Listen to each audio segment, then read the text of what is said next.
And talk to us about what your beliefs are around property as one of the pillars in one's life, either as an investment property or a home to live in.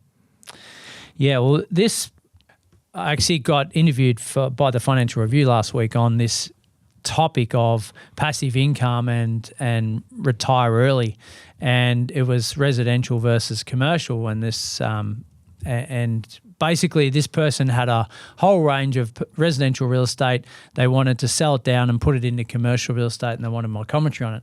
It made me think about someone's individual situation and say, well, how much is enough? Because this trajectory was around about 150 grand a year of passive income with the portfolio they had in residential property, but now they wanted 300, and they thought they could only do that through commercial, and that's fine. But what it made me think was, it's very hard to wake up one day and say, I actually want double what I was forecasting for. Yeah. Like, that's a massive change in someone's life. So that's why I think we need to continue to check in on our, not only real estate, but all of our assets each year and our goals, and see if they're all aligning.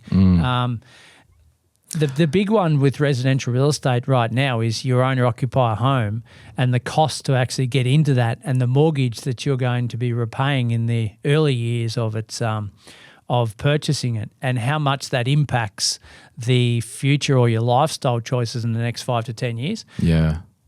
Where a lot of people out there, I'm sure, would be praying that if I go and buy that $1 million property, that in 20 years it's worth $3 million, so that I can sell down, downsize, and live off the other $1 or 1.5 that I may have created in growth. If you are watching on YouTube, I've just shared the screen. You can see it on the preview up there, John, the article. Residential property versus commercial. That might be a better view. While it is true that commercial property can offer better yields than residential property, it is harder to get into, cautions John Pidgeon, the director and buyers agency Envisage Property. You know, you didn't say host of the This Is Property podcast. Take that as a comment. But yeah, I mean, you can have a look at that. Just search AFR, how I plan to make $300,000 in passive income. I mean, you kind of got to have the capital to start with, right? Yeah, and it's a great position to be in. This particular person had $8 million worth of real estate, $4 million of debt. So it wasn't a bad position to be in to begin with. Some would argue it's safer to stay there.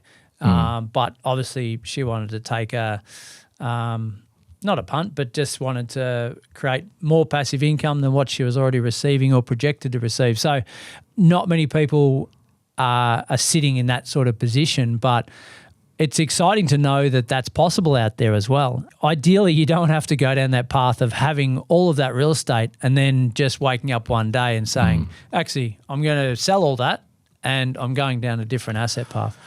Yeah, my advice to anyone getting started who doesn't have a house that they own to live in and they want to buy a property, I think my advice over the last year and even today, I'm like, guys, if you're in an area where the home that you want to buy is north of 800 a million and just it's not fathomable, and you want to buy a property to invest for the future, I mean, if you can't beat it, join it. I mean, buy an investment property, just get in the market. If you want to get in the property market, don't waste your time buying this big house where you want to live and having this huge mortgage that's going to suck the living life out of you, because I want you to have a lifestyle. I want you to enjoy, rent where you want to live, buy an investment property, speak to John at Envisage Property.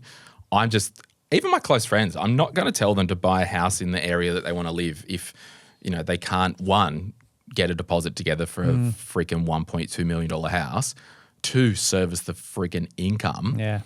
Just go and buy another asset somewhere else in Australia. It's going to take risks. It's going to take learning. It's going to take time. But I don't know if I'll buy a house to live in again for a long time. Yeah.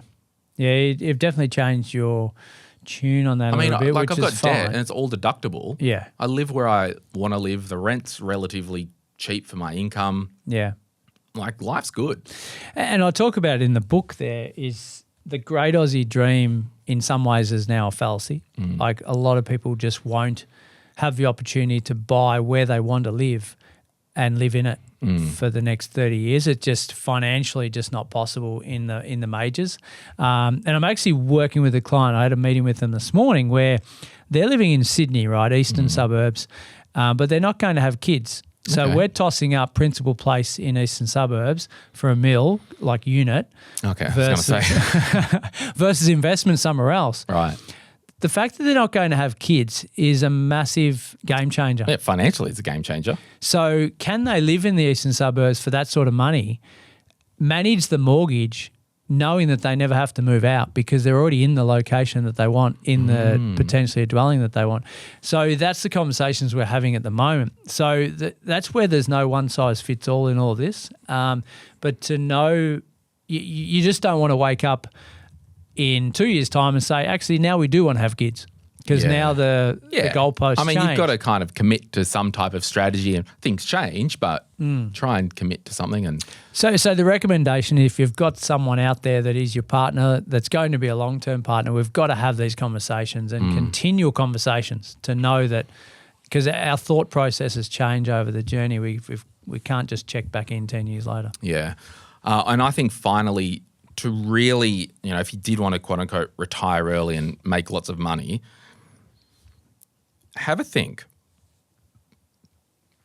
All the people that you know in your life, and I'll use the word relatively well off.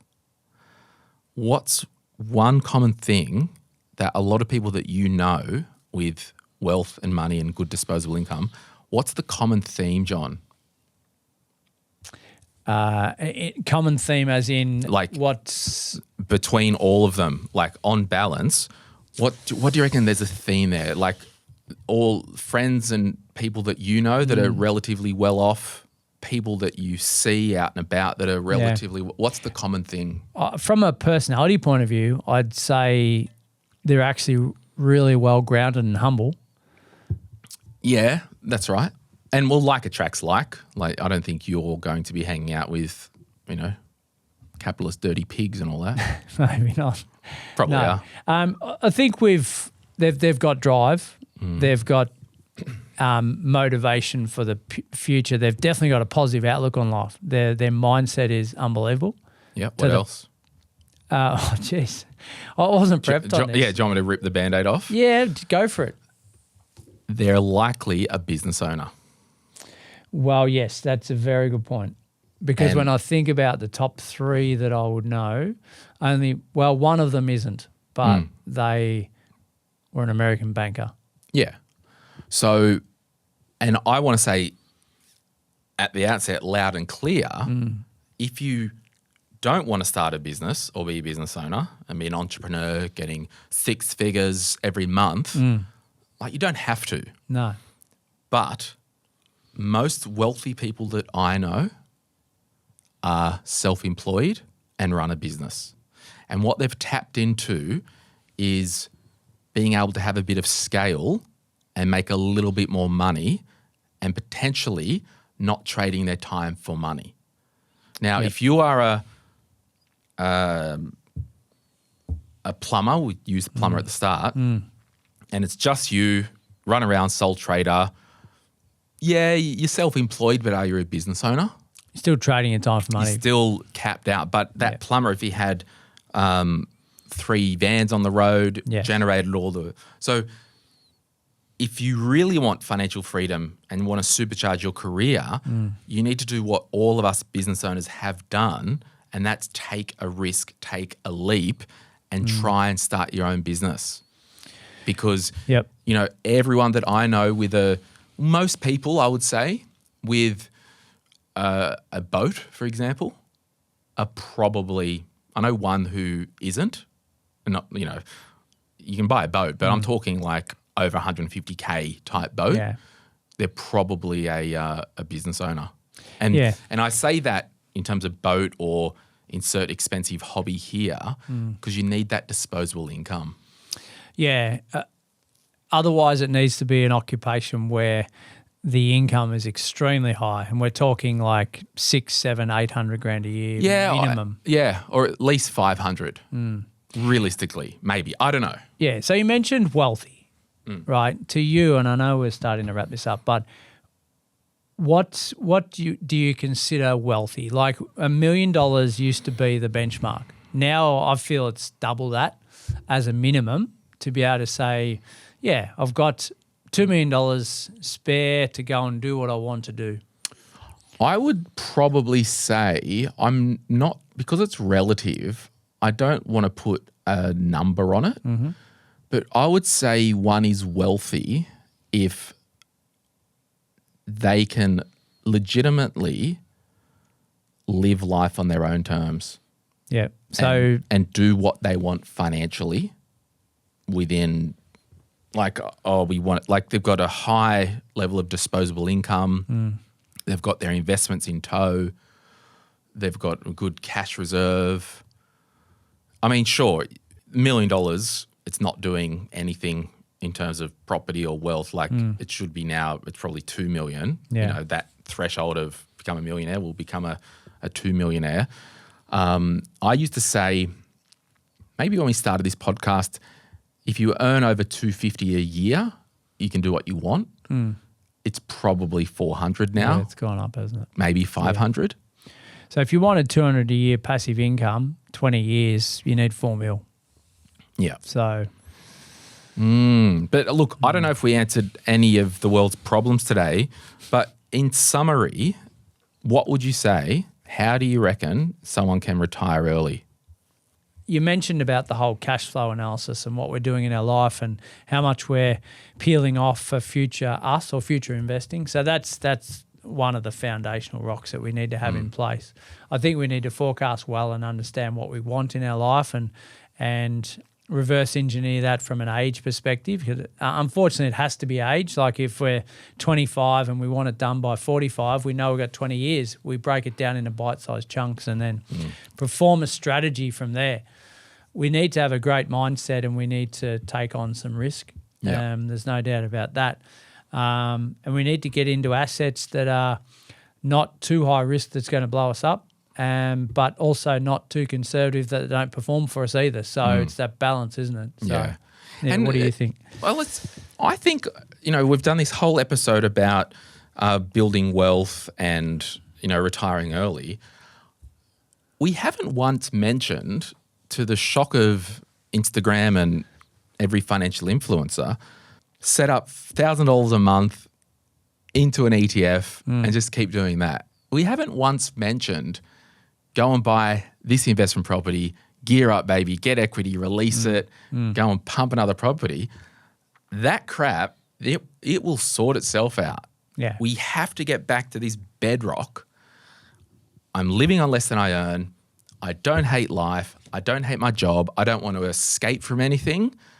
I'm paying attention to the big rocks in my life, property I live, car that I drive, person I'm with, kids or not, and career. Yeah. Like you nail those things and optimize those 5 things and make a judgment call and double down, you'll do what you want and you won't need to retire early because life will be okay. Yeah, correct. No, it's a really good summary. And I think when you've got total contentment in your life in all those areas, there's going to be ups and downs, of course, but it gives you the headspace to be able to think about things outside of what's in that.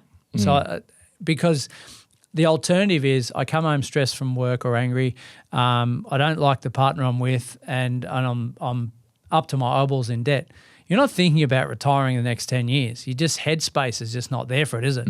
So you've got to get all that stuff right first to be able to then have the headspace to think longer-term wealth. Love it. All right, we'll leave it there. You can hear more of John on the This Is Property podcast. We are trying to keep episodes a little bit shorter this year, well under an hour, around 45 minutes potentially. Didn't hit it out of the park this one, but I think we had a really good, honest chat about wealth and the future. My name's Glenn James. We'll see you soon.